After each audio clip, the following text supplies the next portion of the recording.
Ушул маселе боюнча сиздер айтып атасыздар, кийин дагы бир талкуу болот. Каякта талкуу болушубуз керек? Ошол мыйзам келип атат да. Муну колдоп беришибиз керек. Кошуп коюш керек. Биякта эч кандай кармыршыктар болбойт. Бул элдин байлыгы да суу деген. Жаз түрүндө бар, мен колго салабыз, анан кийин каякка качырасыңар. Эң туура маселе. Кесиптештер каршы. Бир эле бизде эмес азыр.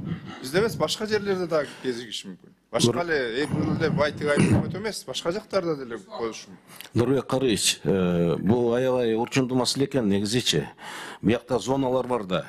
Жана биздин ограниченный хозяйственный деятельность болуп калабы. Мүмкүн болушунча ошо берки особый зоналар эмес, ылыйкы зоналарга бир караштырса мүмкүнчүлүк болот деп ойлойм да. Мисалы үчүн бүгүн сунуштар эле болуп турат эми баягы.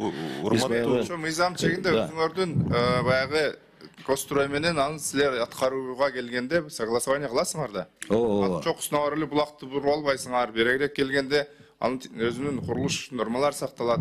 Анан эл болуп туруп, элдин биринчи байлыгы суу да бул. Жанагы муну бербейбиз, бизге туура келбейт дегенде анда кандай бул? Туура болбой калат бул нерсе. Добушка салып биз колдоп беребиз. Анан башка жерден чогулабыз дегениңер ал туура эмес. Колдоп беришибиз керек. Рахмат, урматтуу кесиптештер. Чын айтканда ошол жакта эч кандай хозяйственный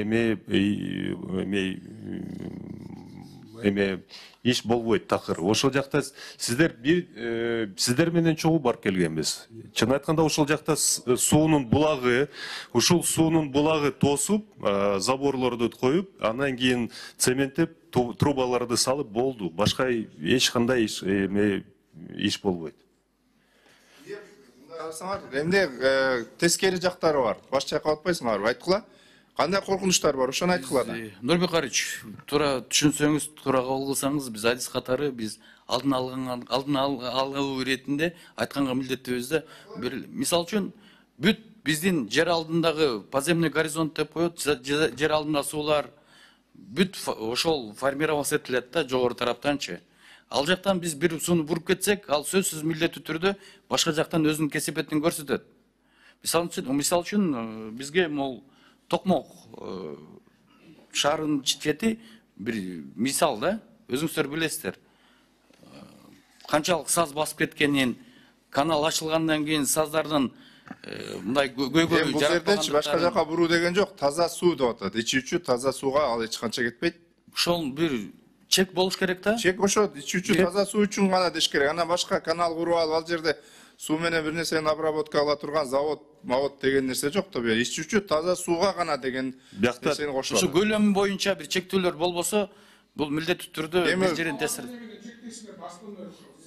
Эме, урматтуу Нурбек Карыевич, муну сунуш кылынып туруп кирсин, анан өзү суу башында туруп, элибизге суу жатпай атса, анан башка нормаларды карайбыз деп биз позага тура бергенибиз болбойт. Муну карап чыгышыбыз керек дагы, бир бүтүнгө келишибиз керек.